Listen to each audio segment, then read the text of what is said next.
السلام عليكم ورحمة الله وبركاته. حلقة النهاردة يا جماعة غير أي حلقة. حلقة النهاردة هصور لكم من داخل معرض لإيجار السيارات في مدينة الماطي. أنا عارف إن كتير سألوني على موضوع إيجار السيارات في مدينة الماطي وعاوزين نأجر سيارات لما نيجي في مدينة الماطي. ففيديو النهاردة ديت واحدة من الشركات بتاعة إيجار السيارات في مدينة الماطي. فأي واحد عاوز يأجر نوع من أنواع السيارات في كازاخستان بيقدر يتواصل معايا وأقدر أساعدكم في إيجار السيارات في داخل كازاخستان. وطبعا أي حد عنده سؤال أو أي استفسار بيسيبولي في تعليق وأنا برجع أرد عليه. فعندهم أنواع سيارات كتير، فخليني أوريكم الدنيا عاملة إزاي.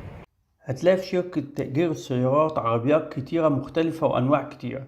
على سبيل المثال هتلاقي عندهم عربيات الرينج روفر الفور باي فور، ودي عربية من أفضل العربيات الجيب، خصوصا لو أنت بتخطط إن أنت تسافر مسافات بعيدة وطويلة خارج مدينة الماطي. كمان عندهم أنواع كتيرة من عربيات الهونداي، زي عندهم الهونداي سوناتا الرياضية، ودي واحدة من العربيات الرياضية ممتعة جدا في السواقة. وطبعا عندهم أكتر من كذا لون لأي موديل. مش بس كده، كمان هتلاقي عندهم واحدة من أجمل السيارات الرياضية على مستوى العالم، وهي بي ام دبليو زد 4، يعني واحدة من أمتع القيادة وفخامة السيارات الرياضية على مستوى العالم. هتلاقي عندهم أنواع كتيرة من عربيات المرسيدس، زي عندهم العربيات المرسيدس الديمون السي ال اس 63، ودي برضه واحدة من العربيات الفخمة جدا وواحدة من الموديلات المشهورة جدا على مستوى العالم. مش بس كده، هتلاقي كمان عندهم عربيات هوندا بأنواع كتيرة. على سبيل المثال هتلاقي عندهم عربيات زي الهوندا موديل 2020 وغيرهم كتير من أنواع الهوندا بأكتر من كذا موديل. كمان هتلاقي عندهم سيارات التويوتا الجيب، ودي واحدة من أروع السيارات على مستوى العالم.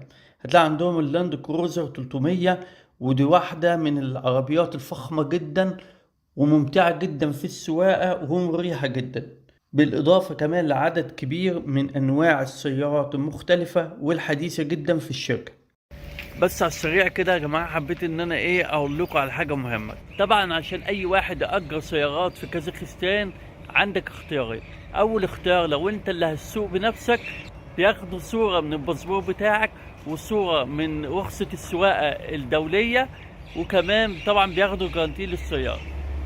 والاوبشن التاني، لو انت عاوز تأجر سيارة مع السواق، بتدفع بس حق الإيجار السيارة، وهم بيطلعوا معاك سواق من الشركة نفسها.